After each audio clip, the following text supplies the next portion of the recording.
De niño, a los 10 años, solía decir que me casaría con la chica más gorda de la clase.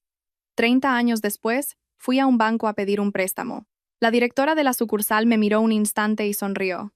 Cariño, ¿cuánto quieres pedir prestado? Se lo cuento a ustedes. Hay momentos en los que uno está de pie en el vestíbulo resplandeciente de un banco, sintiendo el aire acondicionado helado sobre la piel, pero con un fuego que le quema por dentro. No es porque alguien te insulte, ni porque nadie te golpee, sino por esa sensación de estar resbalando, de estar perdiendo todo aquello que una vez llamaste decencia, dignidad, el legado familiar. Ese día era un viernes por la tarde, casi las 5, y en Madrid caía una de esas tormentas de verano que parecen vaciar un barreño entero sobre las calles. Corrí desde la parada del autobús, con mi americana barata empapada y pegada al cuerpo. Esta chaqueta la había guardado durante años, atreviéndome a usarla solo cuando necesitaba parecer un adulto, para presentarme ante la gente sin que me menospreciaran. Pero aquel día desprendía un olor a humedad y a papel viejo, un olor muy parecido a mi vida en ese momento. El dueño de una librería al borde de la quiebra.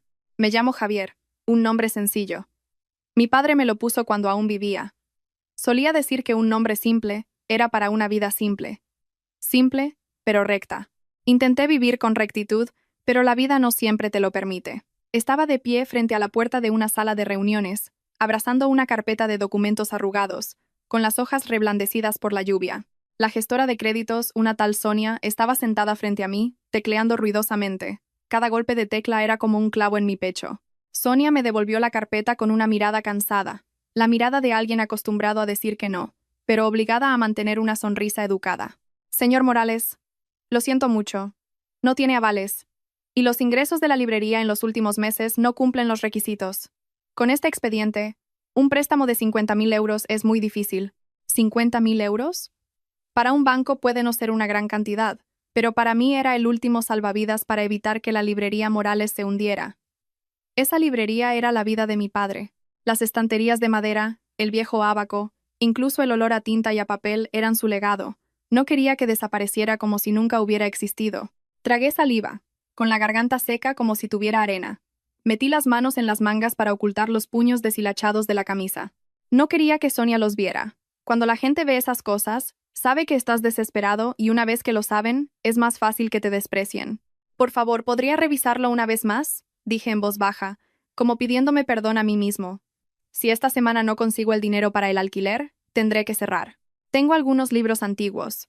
Un coleccionista prometió comprarlos, pero se está demorando. Sonia negó con la cabeza. Las normas son las normas, señor. Esa frase fue como un muro de hielo. No era malintencionada, pero era un muro.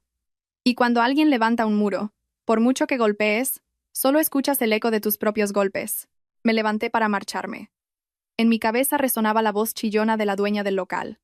Javier, lo siento mucho, pero el alquiler hay que pagarlo.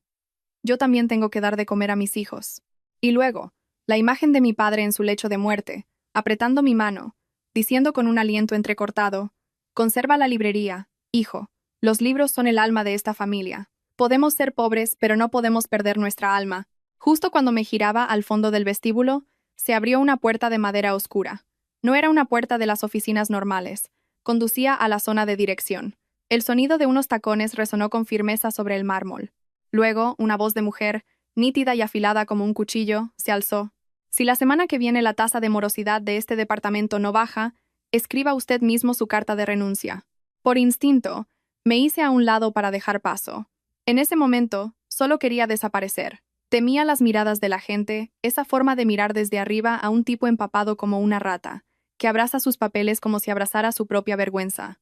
Pero justo cuando levanté la vista me quedé helado. La mujer que salía no era ni joven ni vieja. Rondaría los 40. Tenía una figura esbelta, un traje de oficina impecable, el pelo recogido en un moño pulcro y un rostro perfectamente cuidado. Pero lo que me heló la sangre fueron sus ojos. No eran los ojos de una extraña mirando a un cliente. Era una mirada que me atravesaba, como si me hubiera estado observando durante mucho, mucho tiempo, desde muy lejos, desde un pasado muy antiguo. El espacio pareció densificarse durante unos segundos. Las máquinas de contar billetes seguían sonando en los mostradores, pero para mí, todo se volvió silencio. De repente, sentí un zumbido agudo en mi oído izquierdo, el zumbido familiar de alguien con el oído dañado. Me llevé la mano a la oreja por costumbre, tanto para aliviar el dolor como para ocultar el audífono barato que llevaba. La mujer se detuvo. Todo el grupo que la seguía también se detuvo. Me miró fijamente durante un largo rato, y luego me llamó por mi nombre. Pronunció el nombre exacto que, desde hacía mucho tiempo, solo aparecía en los documentos oficiales. Javier. Di un respingo. Pensé que había oído mal, pero no. Volvió a llamarme. Esta vez con más claridad, como si estuviera sellando algo. Javier, venga a mi despacho. Me quedé petrificado. Sonia también levantó la vista, con los ojos como platos. Sabía que estaba ante alguien con poder, la que llamaban directora de la sucursal. Una palabra suya bastaba para que todo el departamento de créditos se pusiera en marcha. No entendía por qué sabía mi nombre, tampoco entendía por qué me miraba como si viera algo que le provocaba una mezcla de lástima e ira. Quise negarme, quise decir, no se preocupe, ya me voy, y salir corriendo de aquel lugar para ahorrarme más humillación. Pero las piernas no me respondían. Los 50.000 euros pesaban sobre mis hombros. La librería de mi padre pesaba sobre mi espalda, y algo aún más pesado me atenazaba. La curiosidad y un miedo indefinido. ¿Quién era esa mujer que me llamaba como a un viejo conocido? La seguí. Cada paso era como pisotear mi propio orgullo. Atravesé un pasillo enmoquetado, donde el olor a limpio y a orden me hacía sentir aún más sucio. La puerta de su despacho se abrió. El interior era espacioso, con un gran ventanal que daba a la lluvia que caía sobre Madrid. Olía a flores, un aroma sutil, no un perfume fuerte, sino algo delicado como el azahar. Se sentó detrás de su escritorio y puso frente a mí una taza de cerámica. Me quedé mirando la taza, atónito. Tenía el dibujo de un personaje de dibujos animados, de esas tazas de colacao que todas las familias tenían en los 80. El borde incluso tenía un pequeño desconchón. Beba algo, dijo, con la voz menos fría, pero aún firme.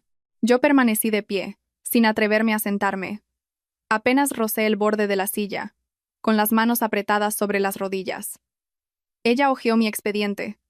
Su mirada recorría cada página como la hoja de un cuchillo. 50.000 euros, dijo sin levantar la vista para su librería. Asentí, con un nudo en la garganta. Tiene deudas anteriores, retrasos en los pagos, no tiene avales. Dejó el expediente sobre la mesa y me miró. Normalmente, un expediente así no pasaría del primer filtro. Me sonrojé. Estaba a punto de levantarme, disculparme y marcharme.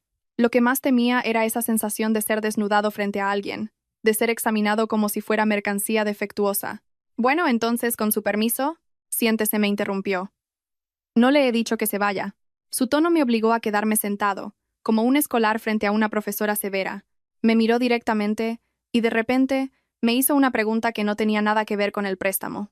He oído que vendió la casa familiar para pagar deudas. Me quedé en blanco. Esa era mi herida más profunda. Había vendido la casa de mis padres, esa pequeña casa con un limonero en el patio, para cargar con las consecuencias de mi matrimonio fallido. Había pensado que, como hombre, tenía que asumir la carga hasta el final, y después de eso, cargué también con la soledad. Sí, pero eso ya es pasado, dije, intentando mantener la voz firme. Ella esbozó una sonrisa amarga. ¿Pasado? Me miró, y sus ojos parecían contener un fuego reprimido. Javier, sigues siendo el mismo. Crees que ser decente es suficiente, que con sacrificarte la gente lo entenderá. Escuchar mi nombre de sus labios de nuevo hizo que mi corazón se desbocara. No me llamaba de una manera formal. Me llamaba como alguien que me conocía desde hacía mucho, mucho tiempo. Tragué saliva. Disculpe, ¿nos conocemos? No respondió. Se levantó y abrió el cajón inferior de su archivador. El sonido del metal fue seco y frío. Sacó una vieja caja de galletas metálica, oxidada, de esas de antes. La puso sobre la mesa, justo frente a mí. El golpe, aunque suave, resonó como si hubiera despertado un recuerdo dormido. Miré la caja y sentí un vuelco en el corazón. Tenía la sensación de haberla visto antes. No en un banco, sino en otro lugar. Muy lejano, muy antiguo. Un lugar que olía a tiza y sonaba a campanas de colegio y a lluvia. Puso la mano sobre la tapa, mirándome, con los labios apretados como si contuviera algo.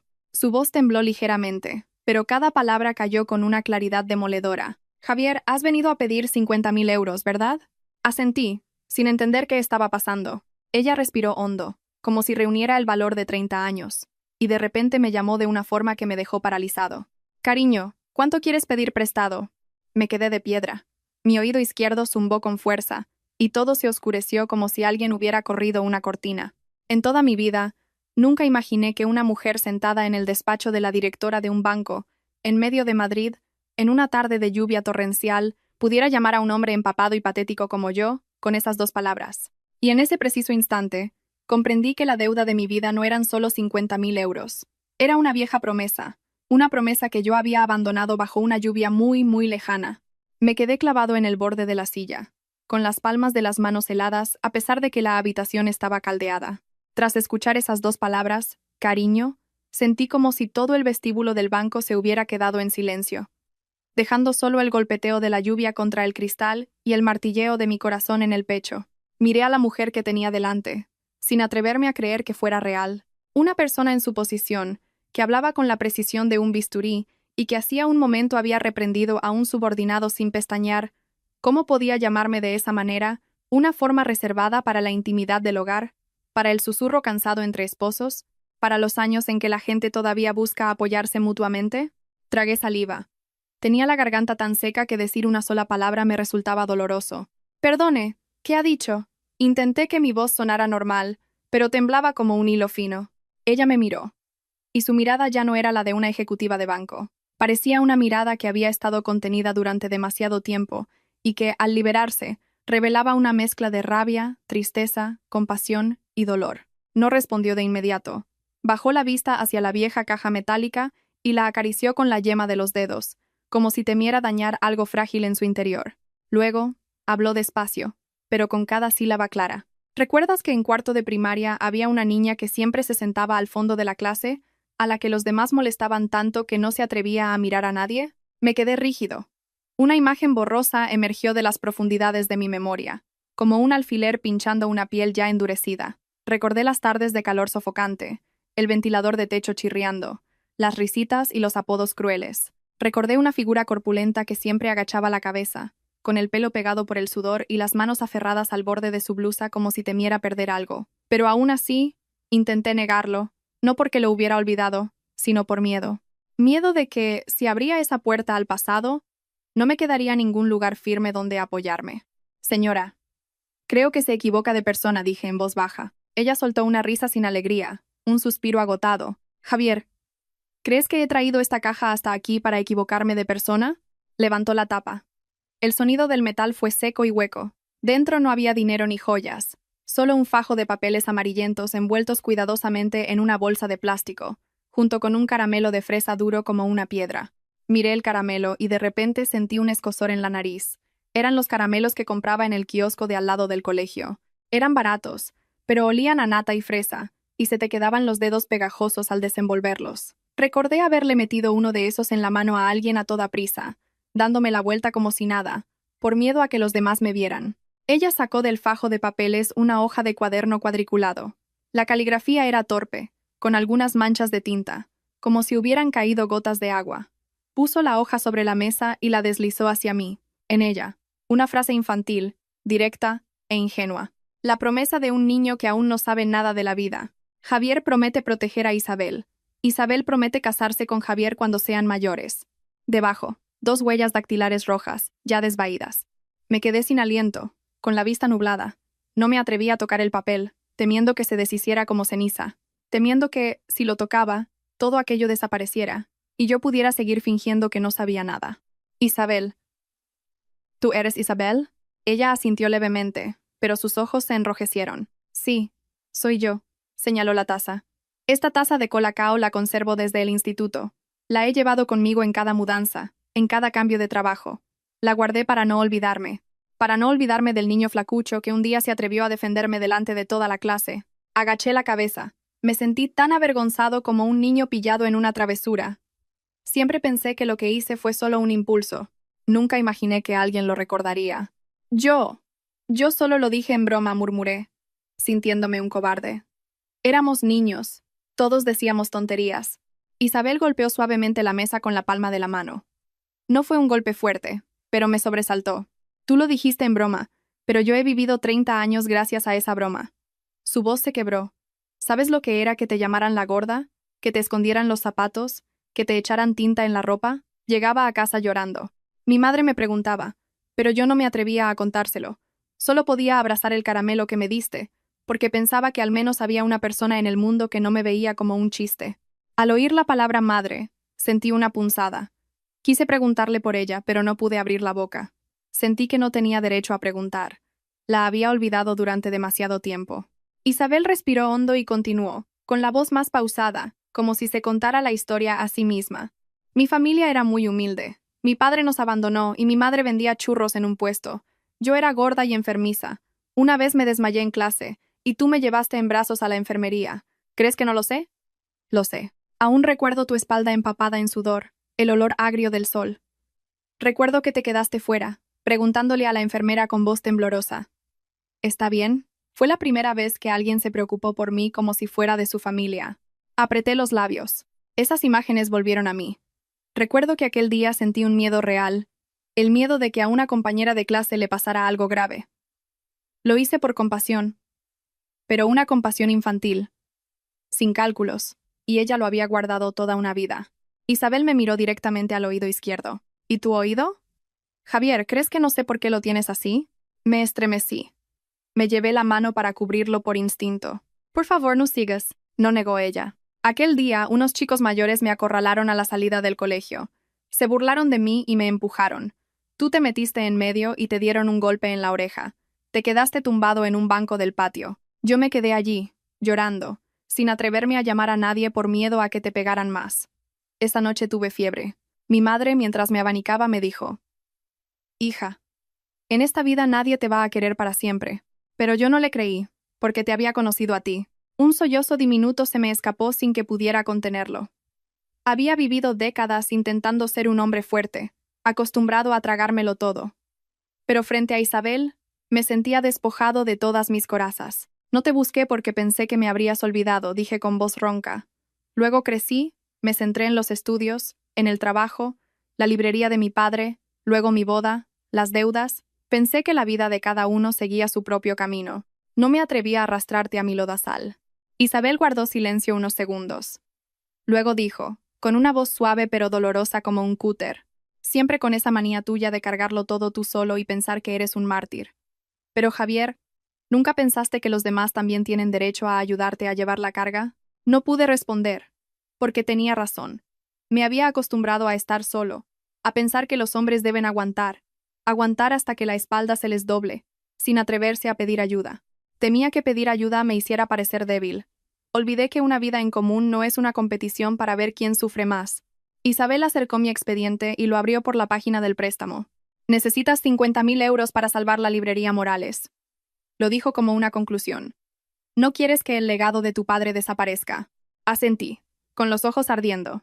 No, no quiero. Ella me miró, y su expresión se suavizó un poco, aunque seguía siendo seria.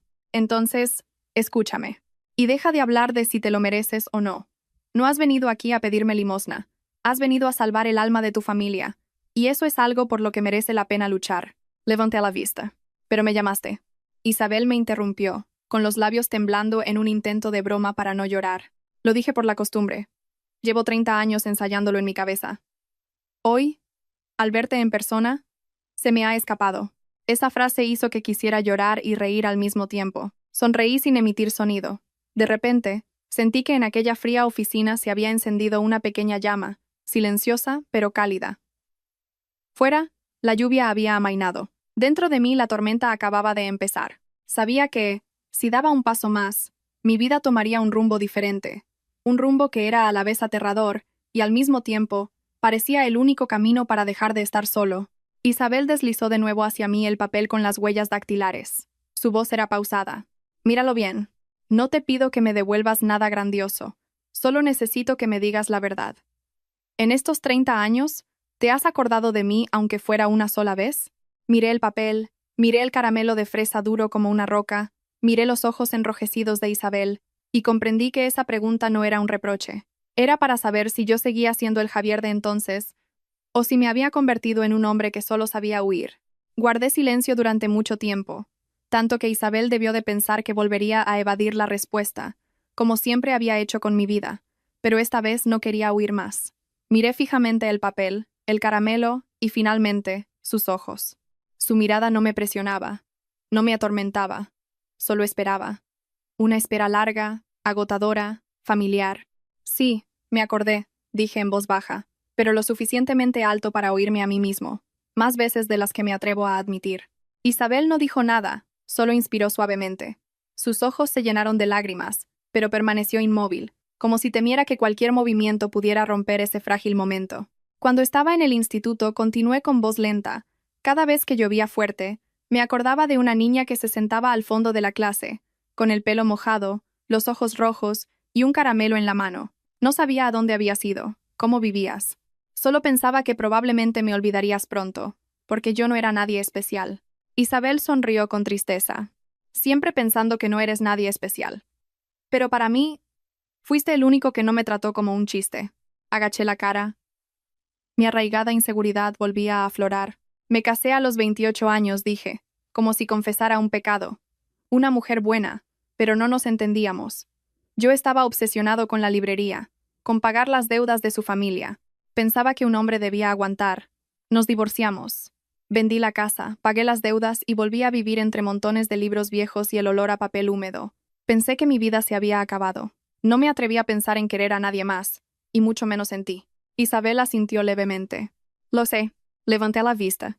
¿Lo sabes? Te busqué, dijo Isabel, con la voz firme pero con las manos apretadas sobre el borde de la mesa.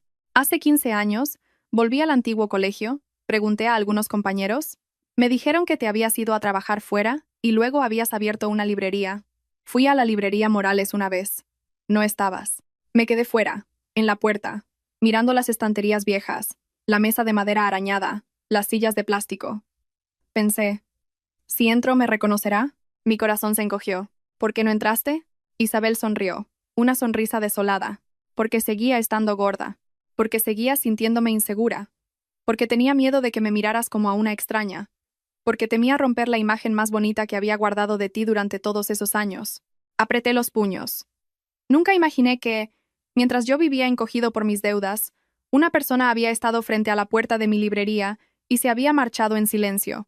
Empecé a adelgazar después de eso, continuó. No por vanidad, sino porque quería que, si alguna vez volvía a verte, no tuviera que agachar la cabeza. Estudié, trabajé, me vine a la ciudad, entré en el banco. Cada vez que estaba agotada, sacaba este papel y lo miraba. Señaló el documento. Me decía a mí misma. Javier no te despreció entonces, así que no te desprecies tú ahora. Escucharla me dejó un nudo en la garganta. Yo, que pensaba que mi promesa infantil no valía nada, descubría que había salvado a una persona de ahogarse en sus complejos. ¿Y tú? Preguntó Isabel en voz más baja. ¿Alguna vez pensaste que si me hubieras buscado aquel día, tu vida habría sido diferente? Negué con la cabeza. No me atrevía a pensarlo. Pensar en ello es arrepentirse, y no se puede vivir de arrepentimientos. Isabel guardó silencio. Se levantó, se acercó al ventanal y miró la lluvia, que ahora era más fina. Su silueta se recortaba contra el cristal, esbelta y fuerte. La miré y me pareció a la vez una extraña y una conocida. Conocida, como la niña que se sentaba al fondo de la clase. Extraña, como la mujer que se había sacado a sí misma del barro. Javier se giró. ¿De verdad crees que te llamé cariño para burlarme de ti? Negué con la cabeza.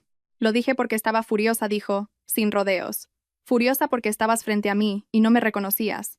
Furiosa porque seguías con esa manía de agachar la cabeza y pedirle perdón al mundo entero. Furiosa porque preferías que te rechazara gente a la que no le importas, antes que mirarme a mí una sola vez. Apreté los labios. Pensé que ya tendrías otra vida. Eres directora de un banco, y yo soy el dueño de una librería a punto de quebrar. Tenía miedo de avergonzarte. Isabel soltó una risa seca. ¿Crees que necesito ese título de directora? Lo que necesito es un hombre que se atreva a levantar la cabeza y decirme, Isabel, estoy agotado. Te necesito. Esa frase me golpeó en el pecho. Nunca le había dicho eso a nadie. Estaba acostumbrado a decir, no te preocupes, yo me encargo, puedo con esto. No estaba acostumbrado a decir, te necesito, Isa. La palabra se me escapó de forma natural, y me sobresalté, perdón, Isabel me miró. Y su mirada se suavizó por completo. Puedes llamarme así. Me sonrojé como un niño. No sabía cómo tratarla. Llamarla de usted era distante, llamarla de tú me daba vergüenza. Pero ese Isa me calentó el corazón de una forma muy antigua. ¿Sabes? Continué. Cada mañana, al abrir la librería, me pregunto si entrará alguien, si alguien comprará un libro, si alguien se quedará a leer. He vivido cada día aferrado a esa pequeña esperanza. Nunca imaginé que la persona que entraría hoy en mi vida serías tú. Isabel volvió a sentarse frente a mí. Aún no has respondido a mi pregunta. La miré. ¿Qué pregunta? En estos 30 años repitió. ¿Te has acordado de mí aunque fuera una sola vez? Respiré hondo. Muchas veces. Pero siempre me decía a mí mismo que solo era un bonito recuerdo, que era mejor no tocarlo, porque tocarlo dolería. Isabel asintió. A mí me pasaba lo mismo. Acercó el expediente del préstamo, pero esta vez no lo abrió. Solo puso la mano sobre él, como si la posara sobre un trozo de mi vida. ¿Sabes, Javier? Si no hubieras venido hoy, probablemente habría seguido viviendo una vida plena, pero a la que le faltaba una pieza importante. Viniste a pedir dinero, pero en realidad has venido a pagarme una deuda, la deuda de tu existencia. Sonreí con amargura. ¿Y qué piensas hacer con mi deuda de 50.000 euros? Isabel me miró fijamente durante un largo rato. Luego, dijo, despacio, como si tomara una gran decisión palabra por palabra. No te voy a conceder un préstamo. Voy a invertir. Me quedé de piedra. ¿Invertir en qué? Isabel asintió. En la librería Morales. En el alma de la familia de tu padre. Y en ti. Me levanté de un salto, por puro reflejo. No puedes, no tienes ninguna obligación. Isabel me hizo un gesto para que me sentara. Ya estás otra vez. Siempre apartándote. Javier, no lo hago por lástima. Lo hago porque creo en ti. Creo que puedes salvar la librería. Creo que no eres un parásito.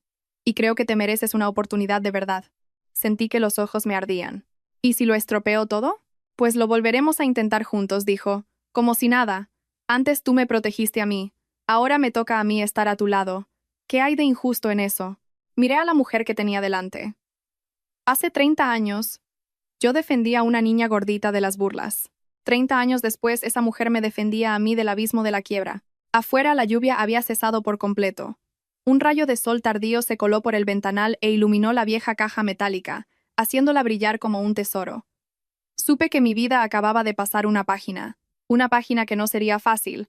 Estaría llena de deudas, de miedos, de desafíos, pero esta vez no quería recorrerla solo. En los segundos que siguieron a su frase «voy a invertir», no pude decir nada. Mi oído izquierdo volvió a zumbar, no por dolor, sino porque el corazón me latía demasiado fuerte. Estaba acostumbrado al rechazo, a las miradas de desconfianza, a sentir que era una carga. Nunca me había acostumbrado a que alguien depositara su fe en mí de esa manera, y menos aún la persona a la que había olvidado durante 30 años. No lo hagas, dije con voz grave. No quiero que lo hagas por un viejo sentimiento. Isabel me interrumpió al instante, con el mismo tono firme que usaba para trabajar. No lo hago por un viejo sentimiento. Lo hago con cálculo. La miré, sorprendido. La librería Morales continuó. Tiene una clientela fiel y estable. La has mantenido a flote durante más de una década, en una época en que la gente lee en el móvil. Eso significa que algo estás haciendo bien. Conservas la confianza de la gente, les fías libros, les guardas ejemplares raros hasta que pueden recogerlos. Abres de la mañana a la noche, aunque no vendas nada. Eso es algo que no aparece en los informes financieros, pero que en un banco como el mío también valoramos. Me quedé helado. ¿Cómo sabes todo eso? Isabel sonrió levemente. ¿Creías que no iba a investigar sobre ti? Desde el momento en que vi tu nombre en el expediente, le pedí a mi asistente que lo comprobara. No quería tomar una decisión estúpida llevada por la emoción. Solté un largo suspiro. Entonces, ¿lo haces solo por la razón? Ella negó con la cabeza. Lo hago por las dos cosas. La razón me dice que tu librería tiene posibilidades de sobrevivir. Y el corazón me dice que, si no te ayudo, me arrepentiré otros 30 años. Esa respuesta me hizo agachar la cabeza. No sabía si sentirme feliz o avergonzado. Solo sabía que el peso que sentía en el pecho se había aligerado un poco, aunque la cifra de 50.000 euros seguía intacta. Pero ese dinero es el fruto de tu esfuerzo, dije. No puedo aceptarlo.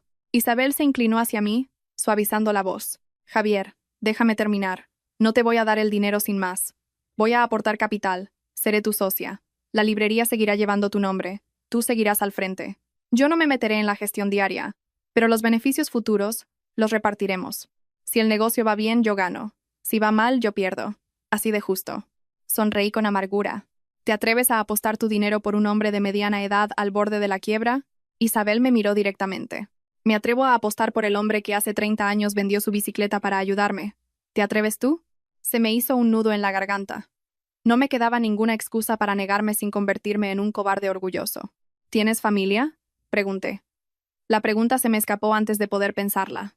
Isabel se sorprendió un poco, y luego negó con la cabeza. No, estuve prometida una vez, pero lo dejé. ¿Por qué? Porque descubrí que no podía querer a nadie sin compararlo contigo, dijo, con una franqueza brutal. Suena estúpido, ¿verdad? Negué con la cabeza. No es estúpido, es cruel contigo misma. Isabel sonrió con tristeza. Tú tampoco has sido mucho más amable contigo. Nos quedamos en silencio. Un silencio que ya no era pesado como al principio, sino el silencio de dos personas que se han despojado de todas sus máscaras. Miré por el ventanal el patio del banco, lleno de charcos.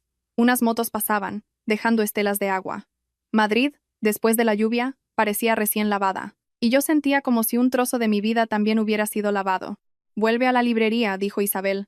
Mañana mi gente preparará el contrato de sociedad. No le des más vueltas. Me levanté. Mis piernas todavía temblaban un poco, pero ya no era el temblor de la desesperación. Gracias, Isa. Isabel me miró. No me des las gracias. Solo haz una cosa por mí. ¿El qué? No vuelvas a desaparecer, dijo en voz muy baja. No vuelvas a vivir de esa manera, cargando con todo tú solo y saliendo en silencio de la vida de los demás. Esta vez, si estás cansado, dilo. Si necesitas ayuda, pídela. Asentí lentamente. Te lo prometo. Isabel me miró, y su mirada se suavizó. Hace 30 años me prometiste lo mismo. Sonreí, con los ojos escocidos. Esta vez intentaré cumplirlo. Salí del despacho de la directora. Sonia, la gestora, me miró de una forma completamente distinta, una mezcla de curiosidad y respeto. No le di explicaciones, solo asentí a modo de saludo y me dirigí a la salida. El aire de la calle era fresco, con olor a tierra mojada y a gasolina. Me quedé un momento bajo el alero del banco, como si temiera que, si me movía demasiado rápido, todo se desvaneciera. Saqué el móvil y llamé a la dueña del local. Señora, le pido una semana más. Estoy consiguiendo el dinero. Le prometo que le pagaré todo. Ella guardó silencio unos segundos y luego dijo, Está bien, confío en ti esta vez. Pero no me hagas esperar más. Incliné la cabeza, aunque no podía verme. Gracias, señora. Colgué y una sensación de alivio recorrió mi cuerpo. Pensé en mi padre. Imaginé que si estuviera vivo diría, no vivas siempre con la cabeza gacha. Que alguien esté dispuesto a apoyarte es una bendición. Cogí el autobús de vuelta a la librería. Sentado, observé los rostros cansados de la gente que volvía a casa. Los niños dormitando con cascos demasiado grandes a la espalda de sus madres. Los ancianos pedaleando lentamente. De repente, dejé de sentirme un extraño en esta ciudad. Al llegar a la librería, abrí la puerta y me envolvió el familiar olor a papel viejo. Di una vuelta, tocando cada estantería. Papá, dije en voz baja, todavía no somos historia. Esa noche puse al día los libros de cuentas. Anoté las deudas, los pagos pendientes. Por primera vez en muchos años, no vi las cifras como una sentencia de muerte. Las vi como un problema con solución. Mi teléfono vibró. Un mensaje de Isabel. ¿Has llegado bien a la librería? Le respondí. Sí. ¿Y tú? En casa. Cenando sola. Es aburrido. Sonreí. Un día de estos te invito a una sopa de ajo en la librería. No es elegante, pero es de verdad. Isabel respondió casi al instante. Hecho. Pero cocinas tú. Me reía a carcajadas en medio de la tienda vacía. Hacía mucho tiempo que no me reía sin forzarlo. Sabía que el dinero era solo la punta del iceberg. Lo profundo era la historia de dos personas que se habían perdido durante demasiado tiempo y que ahora volvían a encontrarse. No sería fácil. Habría torpeza, malentendidos, viejas heridas que se reabrirían. Pero, al menos esta vez, ya no estaba solo. Esa noche no pude dormir. Yacía en la vieja cama de madera, en la pequeña habitación trasera de la librería. El techo estaba manchado de humedad y el ventilador chirriaba rítmicamente. Estaba acostumbrado a las noches en vela por el dinero, por las deudas, por el miedo a no poder abrir al día siguiente. Pero esa noche no podía dormir por una razón diferente. En mi cabeza se repetía el rostro de Isabel, su mirada entre la rabia y la compasión, y sus palabras, voy a invertir. Resonaban como un desafío al destino. Me di la vuelta y sin darme cuenta me toqué el oído izquierdo. El audífono barato estaba frío. Me lo quité y lo dejé en la mesita de noche. El mundo se silenció a medias. Un silencio familiar, solitario. Pensé en lo que me había dicho Isabel. No vuelvas a desaparecer. Y de repente me di cuenta de que, durante todos estos años, no solo había desaparecido de su vida, sino también de la mía propia. Había vivido como una sombra, trabajando para que pasaran los días, pagando deudas para terminar mi condena, sin atreverme a desear nada más. A la mañana siguiente, me levanté más temprano de lo habitual. Abrí la librería a las 6:30, cuando normalmente lo hacía a las 8. No era porque esperara clientes, sino porque no soportaba seguir quieto. Barrí el suelo, Limpié el polvo de las estanterías, ordené las pilas de libros descolocados. Cada movimiento era lento, como un ritual. Pensé que, si Isabel iba a apostar su dinero en este lugar, tenía que hacerlo merecedor de algo más que su aspecto decrépito. Hacia las 9, una moto paró frente a la puerta. Levanté la vista. Era una mujer de mediana edad, con el pelo canoso y un bolso de tela. Solía venir a comprar libros de texto de segunda mano para su nieto. Le sonreí. «Buenos días. ¿Qué libro busca hoy?» Ella me miró y sonrió amablemente. «Hoy se te ve diferente, Javier». «¿Diferente?» «No sé. Tienes la cara menos triste». Me reí. «Será porque hoy me he levantado temprano». Ella negó con la cabeza. «No, es por el brillo que tienes en los ojos». Sus palabras me acompañaron toda la mañana. No sabía a qué brillo se refería. Solo sabía que por primera vez en muchos años no había abierto la librería con la sensación de estar entrando en una batalla perdida. Hacia las 11, mi teléfono vibró. Un mensaje de Isabel. «Mi asistente está preparando el contrato. Esta tarde paso por la librería». Miré la pantalla, con el corazón acelerado. Le contesté. «Si estás ocupada, no hace falta que vengas». Respondió casi al instante. «No estoy ocupada. Quiero ver dónde voy a meter mi dinero». Guardé el teléfono, sintiendo un ligero temblor en las manos. No sabía si era por la emoción o por el miedo. Miedo de que viera el estado ruinoso de la librería y cambiara de opinión. Aunque mi razón sabía que no era una persona impulsiva, mi vieja inseguridad seguía ahí. Por la tarde cerré un poco antes de lo habitual. Preparé una tetera, limpié la mesa de madera donde solía llevar las cuentas. Miré a mi alrededor y todo seguía igual de viejo, arañado y estrecho. De repente lo comprendí. Isabel no estaba invirtiendo en una tienda bonita. Estaba invirtiendo en una persona. Y esa persona era yo. Esa idea me reconfortó y me presionó a partes iguales. Hacia las 4, llegó Isabel. No llevaba traje de ejecutiva, sino una camisa blanca, pantalones grises y zapatos planos. Llevaba el pelo recogido en una coleta baja. Parecía una mujer normal paseando, no la directora de un banco. «Hola», dijo, de pie en la entrada, mirando a su alrededor. «Así que esta es la librería Morales». Asentí. «Sí, es muy vieja». Isabel entró, pasó la mano por una estantería, sacó un libro y hojeó algunas páginas. «Huele a papel, igual que cuando era pequeña», dijo en voz baja. «Me gusta». Le serví una taza de té. «No es tan bueno como el de una tetería». Ella dio un sorbo y sonrió. «Es lo bastante caliente». Nos sentamos uno frente al otro, en silencio durante unos segundos. Me sentí torpe. No la torpeza de dos extraños, sino la de dos viejos conocidos que se reencuentran. Había demasiadas cosas que decir, pero no sabía por dónde empezar. «¿Has pensado en reformar la librería?», preguntó Isabel. «Lo he pensado, pero no tengo mucho dinero. Me da miedo hacer reformas y no recuperar la inversión». Isabel asintió. «Hay que ir paso a paso. No necesita ser lujosa, solo limpia, luminosa y cómoda. La gente no solo viene a comprar libros, viene a refugiarse». La miré. Tenía razón. Nunca lo había pensado así. Solo pensaba en vender lo que pudiera. Isabel sonrió. «Vives para sobrevivir, no para construir». No era una crítica, pero suspiré. «Estoy acostumbrado». Isabel me miró. «Pues tendrás que acostumbrarte a otra cosa». Justo en ese momento, la puerta se abrió y entró un niño de unos 12 años, con uniforme escolar y una mochila casi tan grande como él. Miró a su alrededor y preguntó: «Señor, ¿tiene libros de matemáticas de primero de la ESO?» Me levanté. «Sí, ahora te lo busco». Lo acompañé a la estantería. Isabel nos observaba. Vi en sus ojos algo muy tierno. Cuando el niño fue a pagar, rebuscó en sus bolsillos y no le llegaba. Faltaba solo 1 euro. «No te preocupes. Con esto es suficiente», le dije. «La próxima vez que vengas, me lo das». El niño abrió los ojos como platos. «¿De verdad? ¿De verdad?» Sonrió, me dio las gracias con una inclinación de cabeza y salió corriendo. Isabel me miró. «¿No tienes miedo de que no vuelva?» Negué con la cabeza. «No, volverá. Y si no, ese euro tampoco me hará más pobre». Isabel guardó silencio un momento y luego dijo: «Por eso me atrevo a invertir en ti». Sonreí, avergonzado. «Lo hago por costumbre». «Esa costumbre ha mantenido esta librería viva durante más de una década», dijo ella, «y la mantendrá viva muchos años más». Sacó de su bolso una carpeta. «El contrato de sociedad. No te presiono para que lo firmes ya. Léelo con calma. Incluye las cláusulas de reparto de beneficios y de retirada de capital si el negocio no funciona en 3 años». Cogí los papeles. Pesaban 1 tonelada. «¿Confías tanto en mí?» Isabel asintió. «Confío, pero no soy tonta. He dejado una salida para los dos».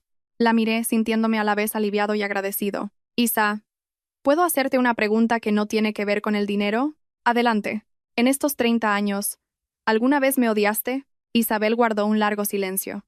Sí, dijo finalmente. En mis momentos de mayor soledad, cuando estaba enferma y sola, cuando me pedían matrimonio y no sentía nada, te odiaba por no aparecer, pero después de odiarte volvía a quererte, porque sabía que no eres el tipo de persona que abandona a alguien a propósito. Agaché la cabeza. Lo siento. Isabel se levantó y se acercó a mí. Puso su mano sobre mi hombro. Muy suavemente. No te disculpes más. Estás vivo, estás aquí y te atreves a mirarme a la cara. Con eso es suficiente. Levanté la vista. Estábamos muy cerca, tanto que podía oler el suave aroma a té en su aliento. No me atrevía a hacer nada más. Temía estropear ese frágil momento con un gesto precipitado. Isa, no sé si estoy a tu altura. Isabel me miró con determinación. Ya estás otra vez, Javier. No necesito un hombre perfecto. Necesito un hombre que no vuelva a huir. Asentí. Un asentimiento que sabía que traería consigo muchos desafíos. Afuera, el sol de la tarde caía sobre el asfalto. Dentro de la vieja librería, entre el olor a papel húmedo y a té, sentí que estaba empezando de nuevo. No era joven, no era rico, pero ya no estaba solo. Esa noche, después de que Isabel se fuera, me quedé solo en la librería durante mucho tiempo. La luz amarilla se derramaba sobre las viejas estanterías de madera, y motas de polvo flotaban en el aire como partículas de tiempo. Cogí el contrato de sociedad y leí cada línea, cada palabra. No soy bueno con los papeles, pero lo leí despacio, con atención, como si leyera un compromiso con mi propia vida. Cada cláusula era clara, sin ambigüedades. Isabel no tomaba el control de mi librería. Simplemente se ponía a mi lado, colocando una mano firme en mi espalda para que no cayera. Pensé en su frase: no necesito un hombre perfecto, necesito un hombre que no vuelva a huir. Esas palabras se me quedaron grabadas, como una cuerda que me ataba al presente. Durante tantos años, había vivido huyendo del afecto, de la esperanza, incluso de mí mismo. Esta vez no quería huir más, aunque sabía que el camino que tenía por delante no sería nada fácil. A la mañana siguiente, firmé el contrato. Me temblaba la mano, no por miedo a que me estafaran, sino porque comprendí que, desde ese momento, ya no tenía derecho a vivir de cualquier manera. Le envié un mensaje a Isabel. Ya está firmado. Ella respondió: bien, esta tarde te transfiero el dinero. No lo malgastes. Me reí. Una risa muy real. No me atrevería. El dinero llegó a mi cuenta tal como dijo Isabel. 50.000 euros. Una cifra que antes me habría parecido vertiginosa. Inmediatamente transferí el alquiler de 3 meses, pagué una parte de la deuda con los proveedores y encargué algunos de los libros de segunda mano más vendidos. No me atreví a gastar más. Temía que, si me excedía, la vida me daría una bofetada para recordarme quién era. Por la tarde, la dueña del local pasó por allí. Me miró, luego miró el recibo que le entregué, y su voz se suavizó. ¿De verdad conseguiste el dinero? Sí, señora. Ella asintió. Bueno, pues intenta mantenerlo. Te dejaré el local a largo plazo. No me obligues a echarte. Incliné la cabeza. Gracias, señora. Cuando se fue me quedé en medio de la librería y sentí un escozor en la nariz. Pensé en mi padre. Si aún viviera, seguramente estaría sentado en su vieja mecedora de mimbre, fumando en silencio, y diría: que alguien confíe en ti es una bendición, hijo. No los decepciones. Esa noche le preparé una sopa de ajo a Isabel, como le había prometido. Sopa de sobre, con un huevo y un poco de pan. No era nada del otro mundo, pero la hice con esmero. Cuando Isabel llegó, se rió al ver el plato. Eres un hombre muy práctico. Es lo único que sé cocinar. Es suficiente, dijo ella, y comió con ganas. No hablamos mucho mientras comíamos. Escuchábamos el ruido de los coches en la calle. Me sentí en paz. Una paz que había olvidado hace mucho tiempo. Pero la vida no te deja en paz por mucho tiempo. 3 días después, un hombre entró en la librería. Rondaría los 40, camisa blanca, un reloj brillante y un perfume fuerte. Miró a su alrededor y preguntó: «Tú eres Javier, ¿verdad? Soy Raúl, tu antiguo socio. He oído que estabas a punto de quebrar, pero veo que sigues abierto». Me quedé helado. Raúl. El que había hecho negocios conmigo, el que me pidió dinero prestado y luego desapareció sin que pudiera recuperarlo. Estoy intentando salir adelante, respondí cortante. Raúl sonrió con desdén. ¿Saliendo adelante con el dinero de quién? ¿De tu nueva amante? La sangre me hirvió. Habla con más respeto. Raúl se acercó, bajando la voz. Me han dicho que una directora de banco te está financiando. Vaya suerte que tienes. Apreté los puños. ¿A qué has venido? A cobrar una deuda, dijo. Sin rodeos. Hace años me debías 10.000 euros por unos libros. Todavía no me los has pagado. Me quedé de piedra. ¿De qué hablas? Fuiste tú quien me pidió prestado 7.500 euros que nunca devolviste. Raúl se rió. ¿Dónde están los papeles? Enmudecí. En aquella época confiaba en la gente y hacíamos negocios de palabra. No guardé ningún recibo. Si no hay papeles, tú me debes a mí, dijo Raúl. 10.000 euros, te doy una semana. Me quedé paralizado. 10.000 euros. Acababa de salir del abismo y sentía que volvía a caer en él. No seas sinvergüenza, dije con voz ronca. No te debo nada. Raúl me miró con desprecio. Pues denúnciame. Se dio la vuelta y me dejó allí, en medio de la librería, con el corazón desbocado. Me dejé caer en una silla. La familiar sensación de desesperanza volvió a invadirme. Pensé en Isabel. No me atreví a llamarla. Temía volver a ser una carga. Esa noche no fui a casa. Me quedé sentado en un banco junto al estanque del Retiro hasta tarde. El teléfono no paraba de vibrar. Era Isabel. No contesté. Sabía que, si contestaba, se lo contaría todo, y volvería a sentirme débil e inútil. Hacia las 11, Isabel me encontró. Se plantó frente a mí, con un abrigo fino y el rostro tenso. ¿Estás huyendo de mí? Agaché la cabeza. No quería preocuparte. Y me preocupas más huyendo, dijo, con la voz temblorosa. ¿Qué ha pasado? Suspiré y se lo conté todo. Raúl, los 10.000 euros, la falta de papeles. Isabel guardó silencio. Luego dijo, ¿y pensabas volver a cargarlo todo tú solo? No quería meterte en este lío. Isabel se sentó a mi lado. Javier, escúchame. El dinero no es el problema. El problema es que sigues acostumbrado a sufrir solo. La miré. ¿No tienes miedo? Ella negó con la cabeza. Tengo miedo, pero no huyo. Me cogió la mano. Mañana iré contigo a ver a Raúl. Me sobresalté. No, de ninguna manera. No es una buena persona. Por eso mismo tengo que ir. Para que entienda que ya no estás solo. Le apreté la mano. Por primera vez, no la aparté. Esa noche volví a la librería, pero no dormí. Me quedé mirando la vieja caja metálica sobre la mesa. Comprendí que el primer desafío de mi nueva vida con Isabel había llegado, y esta vez no podía permitirme huir. A la mañana siguiente, me levanté más temprano que de costumbre, no porque tuviera una cita, sino porque sentía un nudo en el estómago. Preparé té, pero no pude beberlo. La imagen de Raúl, de pie en medio de la librería, riéndose y diciendo, ¿dónde están los papeles?, se repetía en mi cabeza como un arañazo que no cicatriza. Tantos años haciendo negocios con honradez, confiando en la gente, para que al final fuera esa misma confianza la que me diera una bofetada. Isabel llegó a las 8:30. No llevaba ropa de oficina, sino una camisa azul claro, pantalones oscuros y el pelo recogido. Parecía normal, pero la forma en que se plantó en la puerta y me miró directamente me dio más seguridad de la que esperaba. ¿Estás listo?, preguntó. Asentí. Listo, pero no sé si vendrá. Vendrá, dijo Isabel con convicción. Ese tipo de gente no deja pasar una oportunidad de sacar dinero. Hacia las 9, Raúl apareció. Misma camisa blanca, mismo reloj brillante. Al ver a Isabel, se detuvo un instante y luego sonrió con malicia. Vaya, la señora directora, menudo apoyo tienes. Isabel ignoró su tono sarcástico. Se sentó en una silla, con la espalda muy recta. Señor, vamos a aclarar esto de una vez. Raúl se cruzó de brazos. Ya lo dije. Javier me debe 10.000 euros.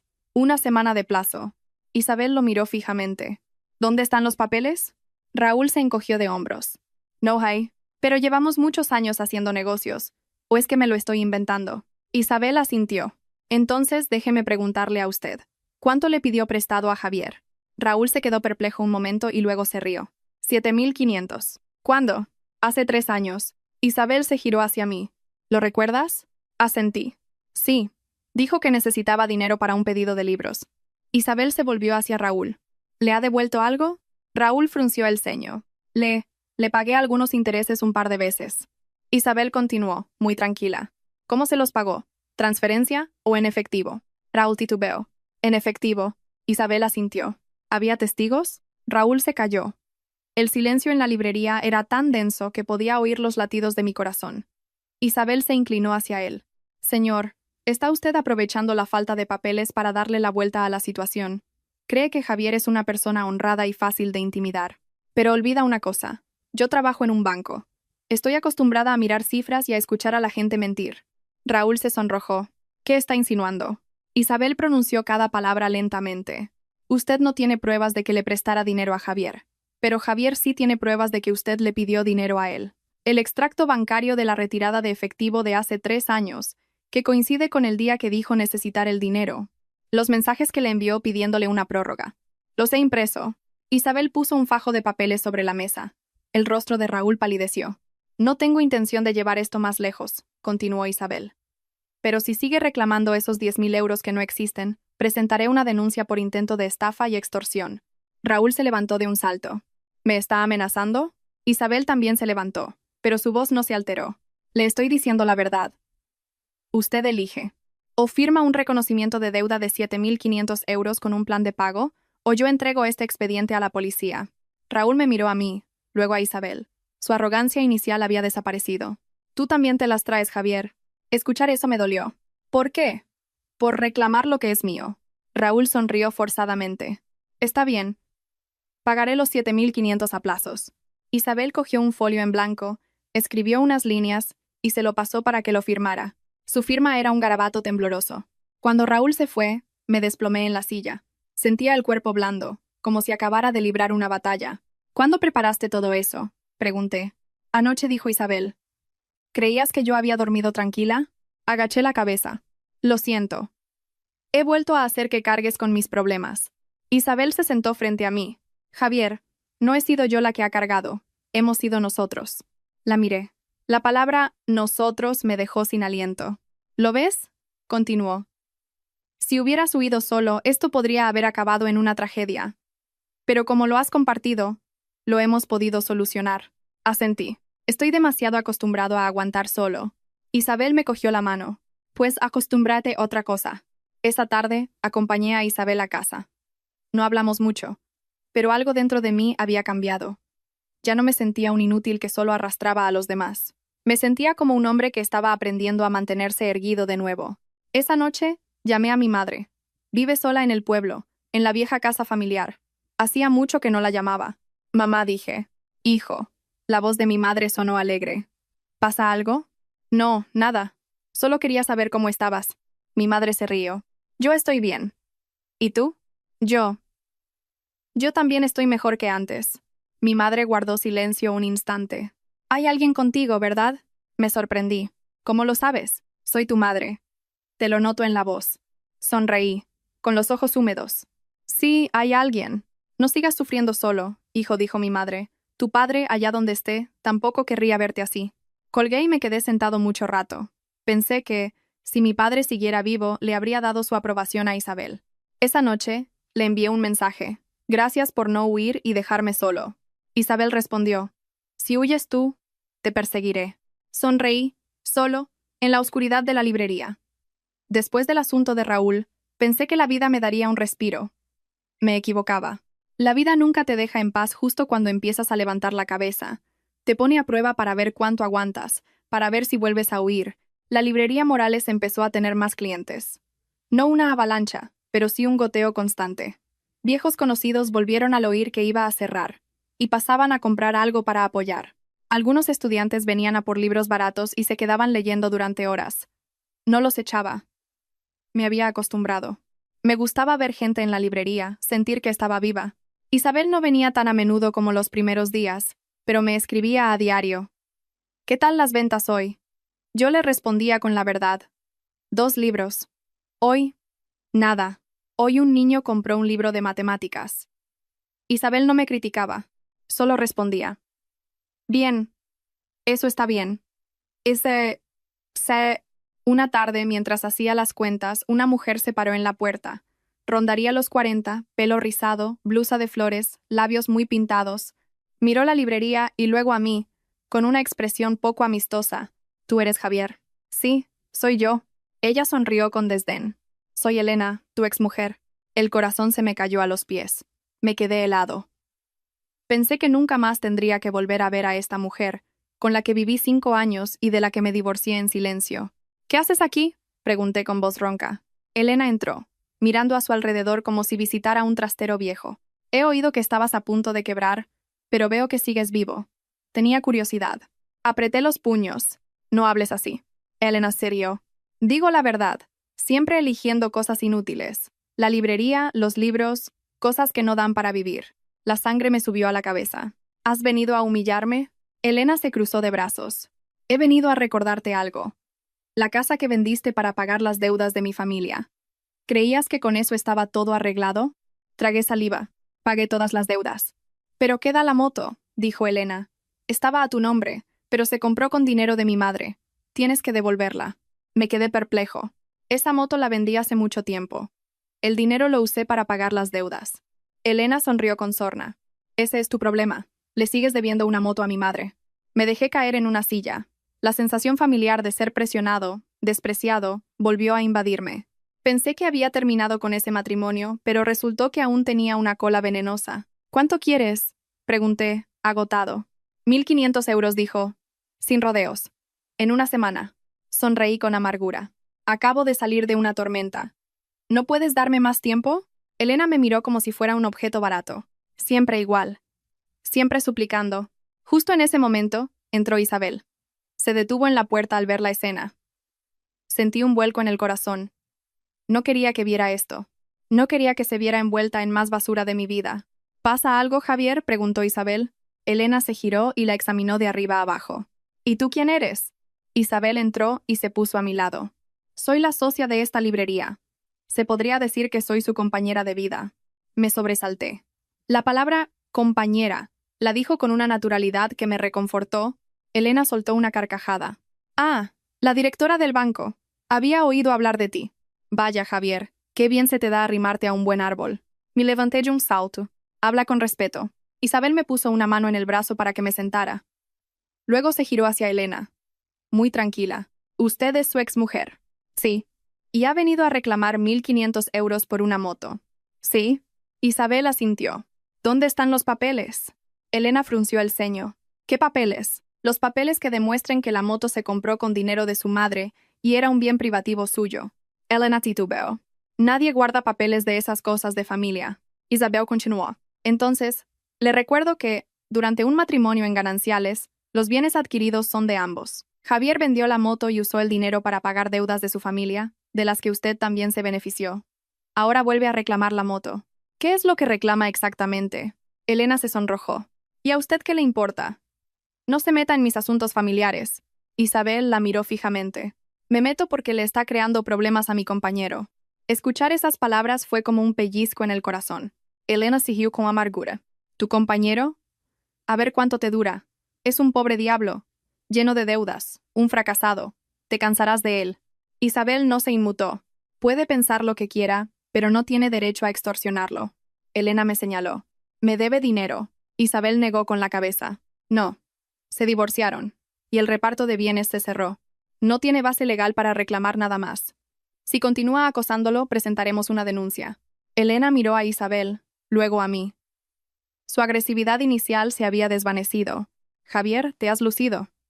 Ahora que tienes quien te defienda, desprecias a tu exmujer. Me levanté agotado.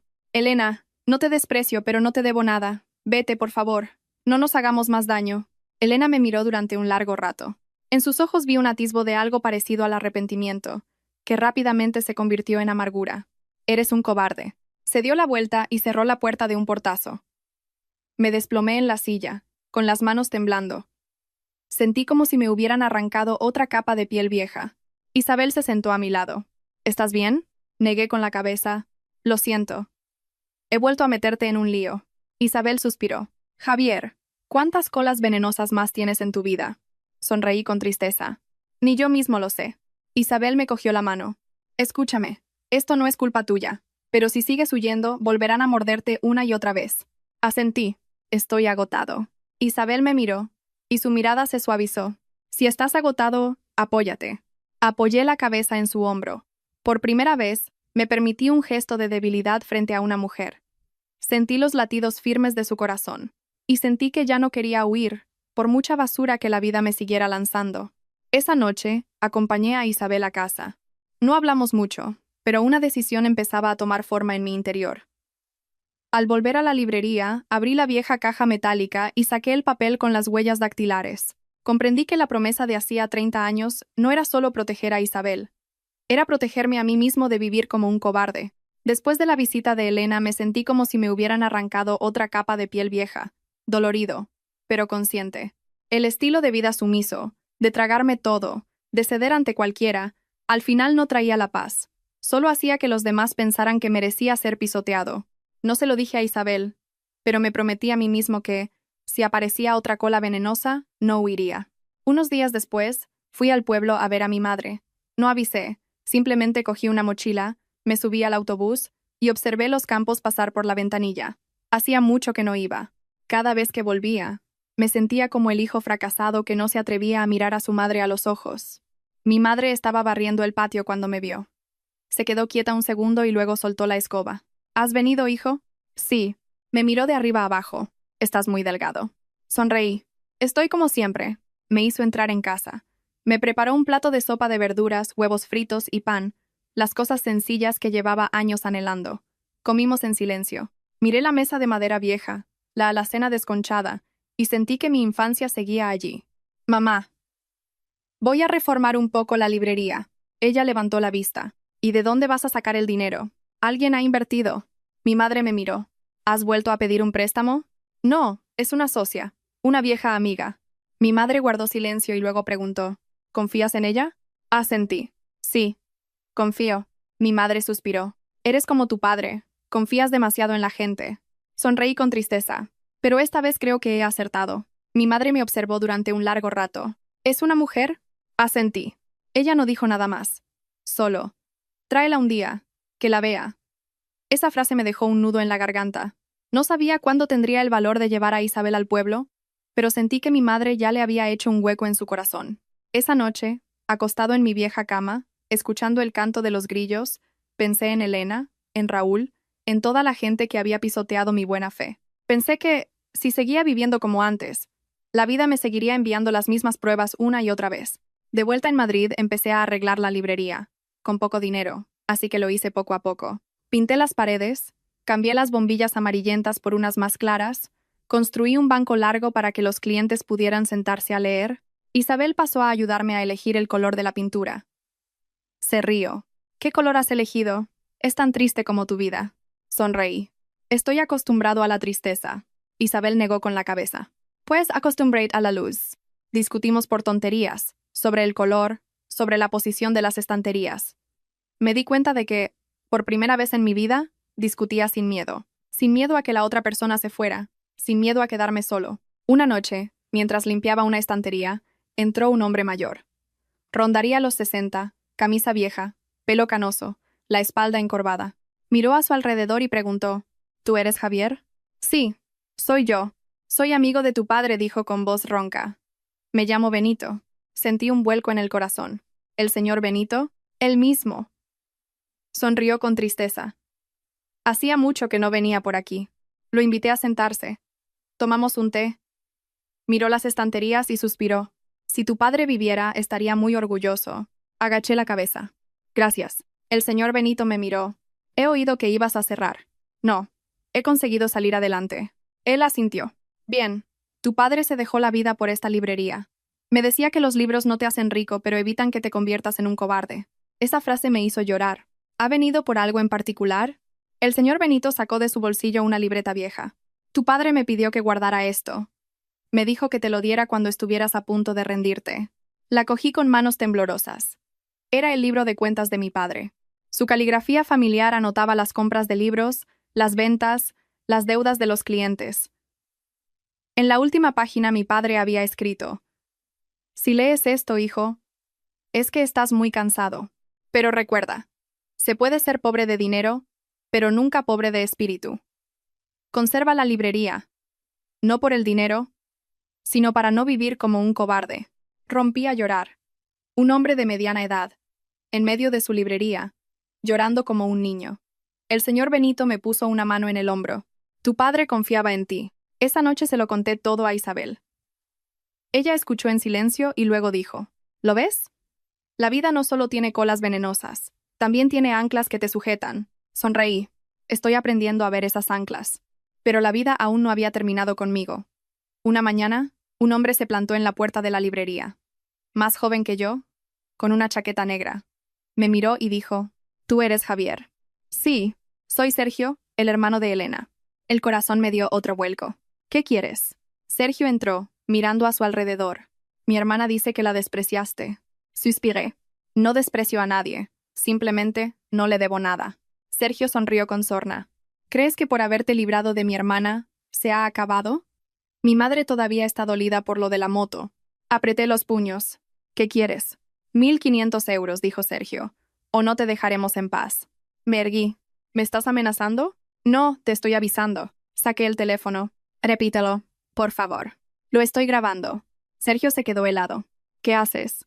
He decidido dejar de ser un cobarde, dije. Vete y dile a tu hermana y a tu madre que no les debo nada. Si volvéis a molestarme, llamaré a la policía. Sergio me miró, sorprendido. ¿Te atreves? Me atrevo, dije, sin que me temblara la voz. Por primera vez en mi vida, decía algo así sin miedo. Sergio se quedó un momento, luego soltó una palabrota y se fue. Me senté en una silla. Todavía me temblaban las manos, pero sentía algo extraño en mi interior. Ligereza. Esa noche le escribí a Isabel. Hoy no he huido. Ella respondió. Bien. Estás creciendo. Miré la pantalla y sonreí. Sabía que las pruebas de la vida no habían terminado, pero esta vez ya no estaba solo. Y ya no era el hombre que solo sabía agachar la cabeza. Tras la marcha de Sergio, esperaba que la familia de Elena volviera a la carga, pero extrañamente, no lo hicieron. Durante varios días, la librería estuvo en calma. Ni amenazas, ni llamadas anónimas, ni mensajes insultantes. Esa calma, en lugar de tranquilizarme, me puso en alerta. Comprendí que algunas personas no se rinden cuando te ven firme. Simplemente cambian de táctica. La librería Morales estaba más luminosa. Las nuevas bombillas creaban un ambiente más cálido. En el banco largo junto a la ventana siempre había alguien sentado leyendo. Empecé a acostumbrarme a trabajar no solo para sobrevivir, sino para reconstruir algo decente. Isabel seguía pasando 2 o 3 veces por semana. A veces traía comida casera en un tupper. Una directora de banco comiendo de tupper, bromeé. ¿Los directores de banco también necesitan comer?, respondió ella sonriendo. Comíamos juntos en la vieja mesa de madera. La miraba y sentía una extraña mezcla de paz y miedo. Paz por tener a alguien a mi lado. Miedo porque no estaba acostumbrado a conservar algo bueno por mucho tiempo. Una noche, mientras cerrábamos, entró una anciana. Tendría más de 70 años, la espalda encorvada, apoyada en un bastón. Nos miró a mí y a Isabel con curiosidad. ¿Tú eres Javier? Sí, soy yo. Soy la madre de Elena, dijo con voz seca. Sentí un vuelco en el corazón. Me quedé helado. Isabel también se detuvo. La anciana miró la librería y luego a mí. Vendiste la moto de mi familia, ¿verdad? Respiré hondo. Sí, es cierto, pero usé el dinero para pagar las deudas de su familia. Ella sonrió con frialdad. ¿Pagar deudas? ¿Qué deudas requieren vender una moto? No respondí. Sabía que con gente como ella, las explicaciones eran inútiles. ¿Crees que ya no nos debes nada?, continuó. Mi hija estuvo contigo varios años, y no fue feliz ni un solo día. Solo sabías de libros y deudas. Hiciste sufrir a mi hija. Agaché la cabeza. Lo siento, pero hice todo lo que pude. Ella golpeó el suelo con el bastón. Y lo que pudiste fue ser un inútil. Isabel dio un paso al frente. Señora, la historia entre ellos terminó hace mucho tiempo. No tiene derecho a venir aquí a molestarlo. La anciana se giró hacia Isabel, examinándola de arriba a abajo. ¿Y usted quién es para meterse? Soy la persona que vive con él, respondió Isabel con calma. Y la socia de esta librería. La anciana soltó una carcajada. Ah, otra mujer tonta enamorada. Apreté los puños. Hable con respeto. Ella me señaló. Tú te callas, inútil. Esa palabra fue como una puñalada, pero esta vez no agaché la cabeza. Señora, dije con voz lenta pero firme. No soy un inútil. Soy pobre. He fracasado en los negocios. He cometido muchos errores. Pero no he estafado a nadie. No he robado a nadie. Y no he abandonado a nadie. Y no le debo nada más. Ella me miró con furia. ¿Te atreves a contestarme? No le contesto. Le digo la verdad.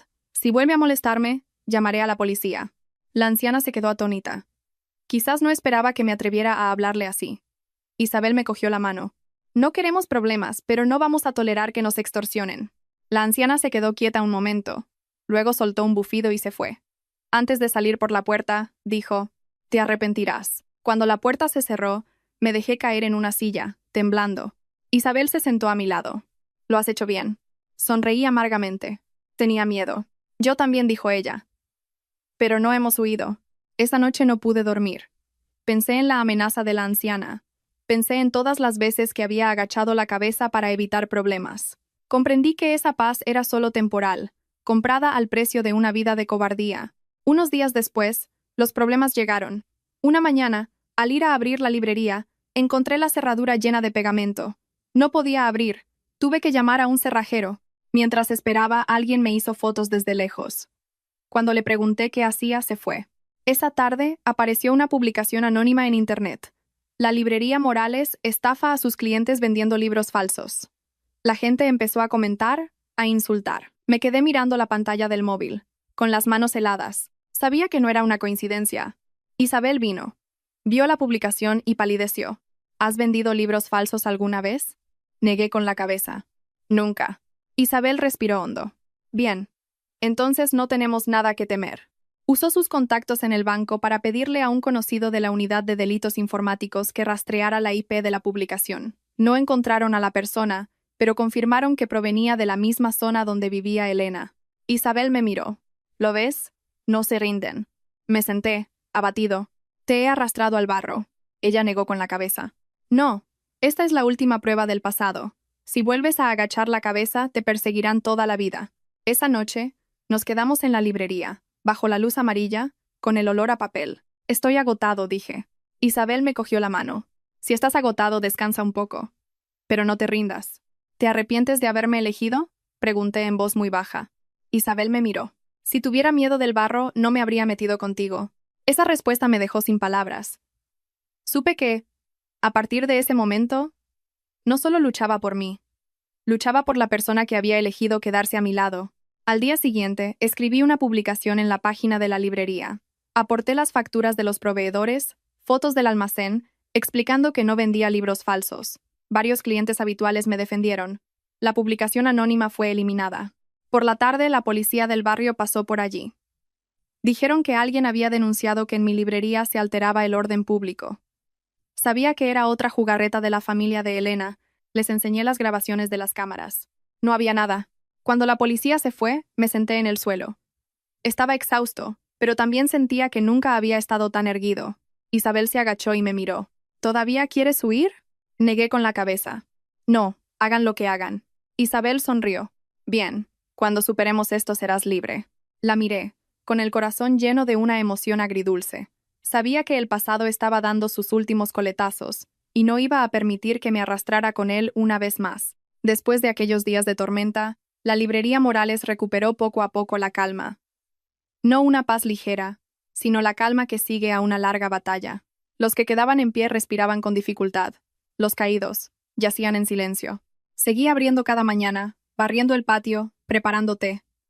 Pero dentro de mí había nacido una nueva cautela. Ya no era tan ingenuo como para pensar que por vivir con decencia la vida te perdonaría. Isabel pasaba más a menudo, no por el dinero, sino porque no se fiaba de dejarme solo.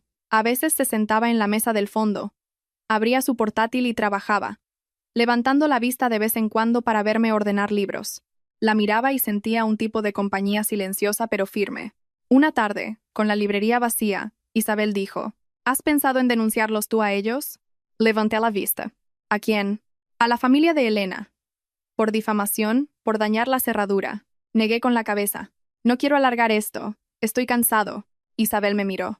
Estás cansado porque siempre cedes. Javier, no puedes seguir viviendo con la esperanza de que te dejen en paz.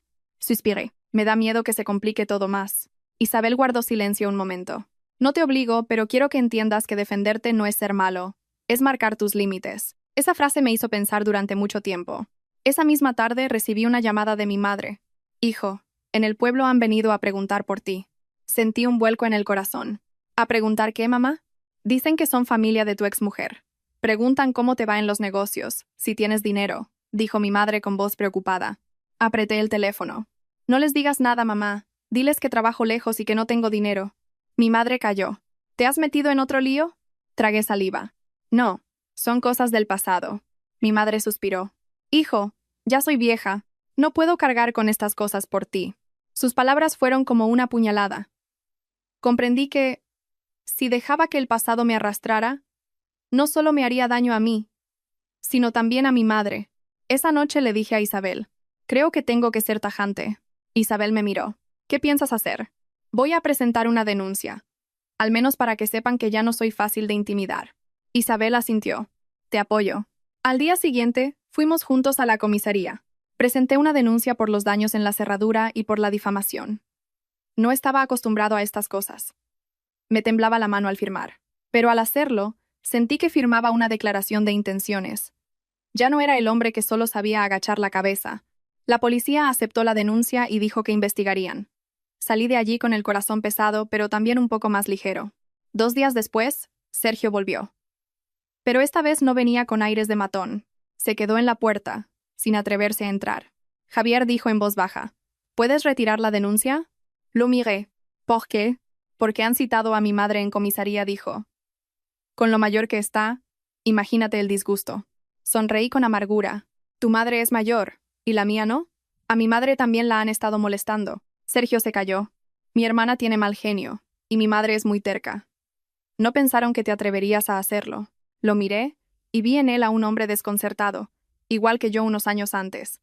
No quiero problemas, pero tampoco voy a tolerar que me acoséis más. Vuelve y diles que paren. Sergio asintió. Retira la denuncia. Te prometo que no volverán a hacerlo. Lo miré fijamente. No la retiraré. Solo la dejaré aquí. Si pasa algo más, seguiré adelante. Sergio agachó la cabeza. Te has vuelto duro. Sonreí con tristeza. No, es que estoy muy cansado. Sergio se fue.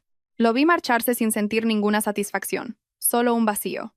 Por la noche Isabel me abrazó. No dijo nada, solo me abrazó. Escuché los latidos de su corazón. Comprendí que hay batallas que no necesitan una victoria aplastante, solo que el enemigo no se atreva a volver. Unos días después, la policía me llamó.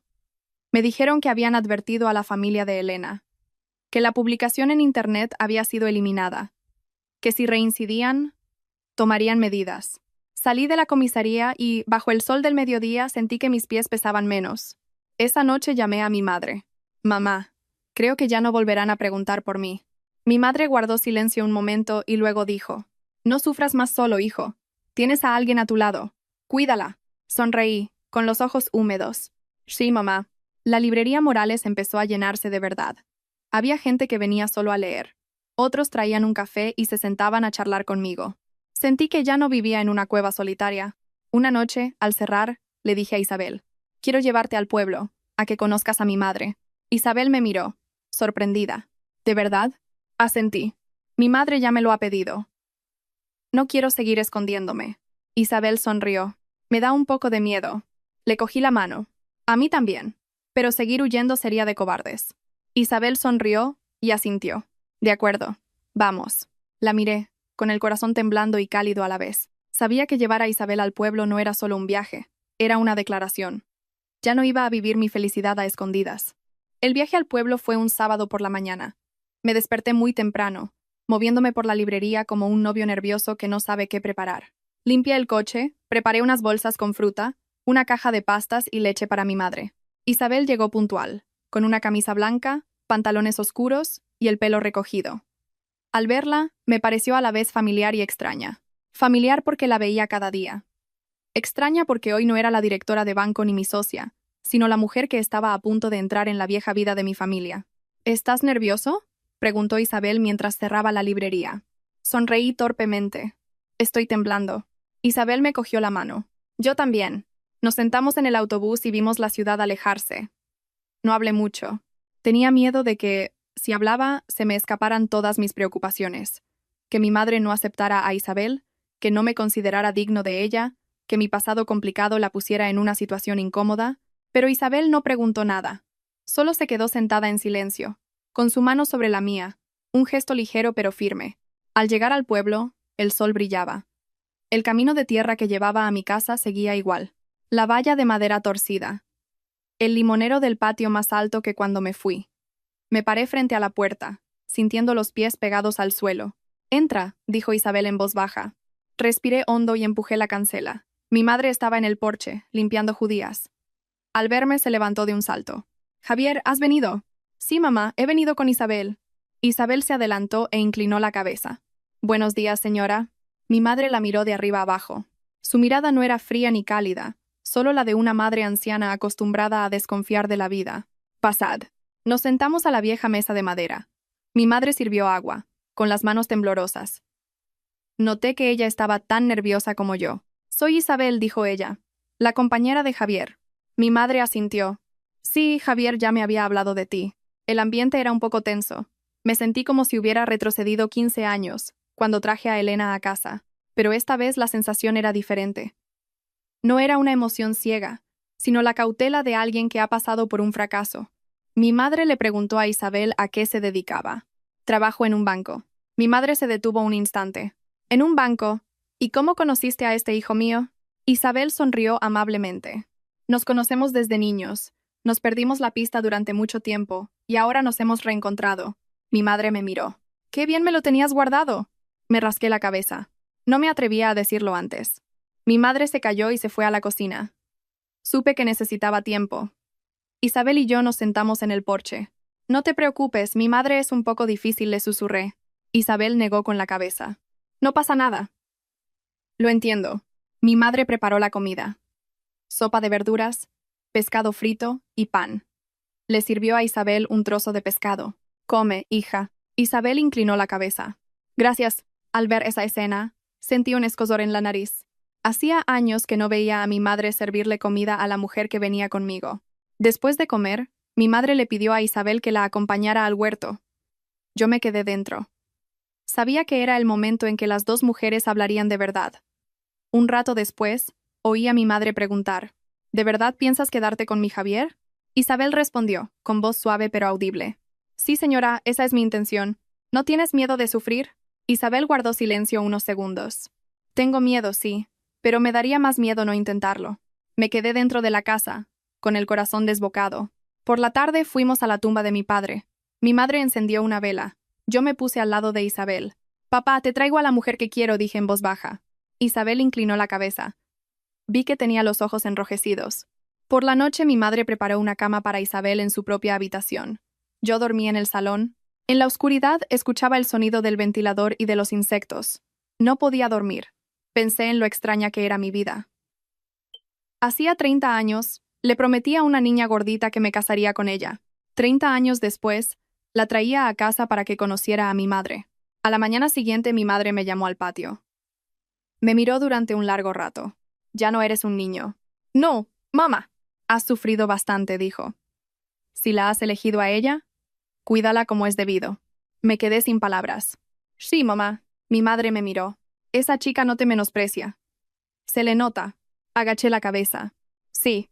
No me opongo, continuó, pero te advierto. La vida no perdona a la gente decente. Tienes que ser fuerte. Asentí. Estoy en ello. Mi madre se giró hacia Isabel. ¿Te atreves a cargar con mi hijo? Trae muchas deudas de vida. Isabel miró a mi madre. Sí, me atrevo. No creo que yo lo esté salvando. Creo que caminamos juntos. Mi madre guardó silencio y luego asintió. Ah, sí, sí. Me quedé allí, sintiendo cómo mi corazón caía y volvía a levantarse. De vuelta a Madrid, Isabel apoyó la cabeza en mi hombro. Tu madre es difícil, pero es buena. Sonreí. Mi madre sabe ver a las personas. Isabel me cogió la mano. ¿Tienes miedo? Sí. Yo también. Sonreí. Entonces estamos en paz. Cuando el autobús entró en la ciudad, me sentí más ligero. Sabía que, después de superar esta prueba, ya no viviría mi felicidad a escondidas. Después del viaje al pueblo, sentí que mi vida se asentaba sobre una base nueva. No era más rico, ni había saldado mis deudas, pero tenía un lugar donde mantenerme erguido. El asentimiento de mi madre pesaba más que cualquier bendición. Era como si mi padre desde su tumba me dijera, «Vas por el buen camino, hijo». De vuelta en Madrid, Isabel y yo empezamos a vivir más despacio, pero con más seguridad. Ella no se mudó conmigo de inmediato. No hay prisa, decía. Quiero que te acostumbres a tenerme en tu vida. Lo entendí.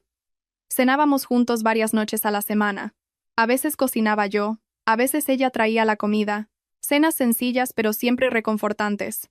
La librería Morales siguió adelante, sin grandes éxitos, pero respirando. Venía gente a comprar, a leer, a tomar un té y charlar. Empecé a organizar sesiones de cuentacuentos gratuitas para los niños del barrio. Verlos sentados en el suelo, escuchándome, me hacía sentir que mi vida no era en vano. Raúl pagaba su deuda puntualmente, cada mes un poco. La familia de Elena se mantuvo en silencio. Sabía que no era porque se hubieran vuelto buenos, sino porque entendieron que ya no era fácil intimidarme. Una tarde de lluvia, igual que aquella de hacía 30 años, Isabel se quedó en la puerta de la librería, mirándome limpiar las estanterías. ¿Recuerdas el día que viniste al banco a pedir el préstamo? Sonreí. Lo recuerdo. Pensé que mi vida se había acabado. Isabel se acercó. Yo pensé que ibas a huir. Negué con la cabeza. Si hubiera huido ese día, mi vida seguiría igual. Isabel me cogió la mano. ¿Te das cuenta? Hace 30 años, yo te protegí de las burlas. 30 años después, tú me protegiste de caer al abismo. La deuda entre nosotros está saldada. Sonreí, con los ojos húmedos. Todavía te debo mucho. Isabel negó con la cabeza. Estás vivo, estás aquí y no has huido. Con eso has pagado. Una noche, al cerrar la librería, le dije a Isabel, quiero casarme contigo. Isabel se detuvo. No sonrió ni respondió de inmediato. Me miró durante un largo rato. No es una broma, continué. No soy rico, ni joven, ni romántico, pero ya no huyo. Isabel suspiró. No necesito una boda grande. Solo necesito que no desaparezcas a mitad de camino. Le cogí la mano. Te lo prometo. Celebramos una boda pequeña, sin lujos. Solo mi madre, algunos amigos íntimos y clientes habituales de la librería. Yo llevaba una camisa blanca. Isabel, un vestido sencillo. Mi madre miró a Isabel con los ojos enrojecidos. Desde hoy, llámame mamá. Isabel inclinó la cabeza. Sí, mamá. Yo estaba a su lado, temblando. Pensé que por fin tenía una familia de verdad. La noche de bodas no hicimos nada especial. Solo nos quedamos tumbados, escuchando el ruido de la calle. Tengo miedo, dije. Isabel sonrió. Yo también. Me giré para mirarla. ¿Miedo de qué? De que vuelvas a huir, dijo. Con sinceridad. Le cogí la mano. Si huyo, me perseguirás, ¿verdad? Isabel asintió. Sí. Sonreí. Entonces no huiré más. Un año después, la librería Morales tenía una pequeña sala en la parte de atrás. La llamé El Rincón de Isabel. Isabel dijo que era una cursilada, pero cada domingo por la tarde se sentaba allí a leer y escribir. Mi madre venía a pasar temporadas con nosotros. Se sentaba en el porche de la librería, vendiendo té y diciéndole a los clientes: «Compre un libro de mi hijo, que ya ha sufrido bastante». Yo la oía y sentía una mezcla de vergüenza y felicidad. Una tarde, una niña gordita de unos 10 años entró en la librería. Otros niños se burlaban de ella. Al ver la escena, sentí una punzada en el corazón. Me acerqué y les dije: «Chicos, no os metáis con vuestra amiga». La niña me miró con los ojos enrojecidos. Le di un caramelo de fresa. «Siéntate y lee un rato». Isabel estaba al fondo, observándolo todo. No dijo nada, solo sonrió. Supe que para ella un círculo acababa de cerrarse. Esa noche abrí la vieja caja metálica. El papel con las huellas dactilares seguía allí. Lo enmarqué y lo colgué en nuestro dormitorio. Isabel sonrió. ¿Y eso para qué? Para recordar, dije. Para recordar que la vida puede dar un vuelco en cualquier momento, pero que hay promesas que, si las cumples, te salvan. Isabel apoyó la cabeza en mi hombro. Javier, ¿te sientes afortunado? Asentí. Afortunado, pero no como si me hubiera tocado la lotería. Más bien como el que ha sufrido lo suficiente como para dejar de huir. Isabel sonrió. Yo también. Una noche, mientras cerrábamos la librería, llovía suavemente. Miré a Isabel y recordé aquella tarde de lluvia en el banco. Recordé su cariño. ¿Te arrepientes?, pregunté. ¿De haberme casado contigo? Sí. Isabel negó con la cabeza. Solo me arrepiento de haber perdido 30 años sin estar a tu lado. Sonreí con tristeza. A mí me pasa lo mismo. Nos quedamos bajo el alero, mirando la lluvia. Pensé que mi vida no era rica ni gloriosa, pero tenía a una mujer que me había esperado 30 años, una vieja librería que seguía viva, y una madre anciana con buena salud. Y eso era suficiente. En una época en la que la gente se fija en las apariencias y en el dinero, hay quien te espera por interés y quien te espera para cobrar una deuda. Pero solo hubo una persona que, hace 30 años, bajo la lluvia, esperó a un niño flacucho que le prometió casarse con ella, y que 30 años después, seguía allí para llamarme cariño. Fue entonces cuando comprendí que la vida no me debía nada. La vida me había cobrado un precio muy alto, pero también me había hecho un regalo inmenso. Y al final, dejé de huir. Me quedé con la persona que me había esperado toda una vida. Si has acompañado esta historia hasta el final, quizás sientas una mezcla de calidez y silencio. Porque la historia de Javier e Isabel no es un cuento de hadas. Se parece más a la vida real, con deudas, errores, viejas relaciones que vuelven para herir, y momentos en los que parece que rendirse es la única salida. Pero al final, hay algo muy humano. Cuando dejamos de huir, la vida cambia su forma de tratarnos. La gran lección aquí no es que encontrar a la persona adecuada te cambiará la vida, sino que solo cuando uno mismo se atreve a mantenerse erguido, a decir no y a responsabilizarse de sus elecciones, esa persona adecuada tiene un lugar donde entrar. A Javier no lo salvan por ser pobre o digno de lástima, sino porque, a pesar de los golpes, conservó algo muy raro en estos tiempos, una bondad que no se deforma. Isabel no se queda por compasión, sino porque ve a un hombre que está aprendiendo a crecer, a no esconderse, a no agachar más la cabeza. En la vida real, muchos de nosotros vivimos como el Javier del principio, aguantando para tener paz, cediendo para evitar problemas, cargando con todo para no molestar. Pero el precio de ese estilo de vida es muy alto. Erosiona la autoestima, nos acostumbra al menosprecio y permite que las colas venenosas del pasado vuelvan a morder. Esta historia no te anima a ser agresivo o egoísta. Solo recuerda algo muy básico. Proteger tus límites no es malo. Levantarse y decir, no te debo nada, no es ser desagradecido. Negarse a ser extorsionado, insultado o arrastrado al pasado no es crear problemas. Es salvarse a uno mismo. Hacemos esto no para contar un romance bonito, sino para enviar un mensaje real. Todo el mundo tiene derecho a empezar de nuevo, sin importar cuántas veces haya caído. Si hoy te encuentras en un momento oscuro, atado por el pasado, sintiendo que no te mereces nada mejor, la historia de Javier no es para que sueñes, sino para que te preguntes, ¿de qué estoy huyendo todavía? Con una sola vez que dejes de huir, es muy posible que la vida te abra una puerta diferente. Este espacio fue creado con un deseo sencillo: compartir historias humanas y cotidianas para que nadie se sienta solo en su cansancio, sus fracasos y sus bloqueos. Si algún fragmento de esta historia te ha consolado, te ha hecho sentir comprendido, o te ha dado un poco de valor para mantenerte erguido, nuestro objetivo se ha cumplido. Si consideras que este contenido tiene valor, suscríbete, síguenos, y compártelo con quienes necesiten un recordatorio amable de que aún no han llegado al final del camino. Cada vez que lo compartes, no solo ayudas a que crezcamos, sino que puedes hacer llegar esta historia a alguien que la necesita justo en este momento. La vida no promete ser amable con nosotros, pero nosotros sí podemos elegir ser amables con nosotros mismos. Y a veces, con solo dejar de huir una vez más, el destino también cambia de rumbo.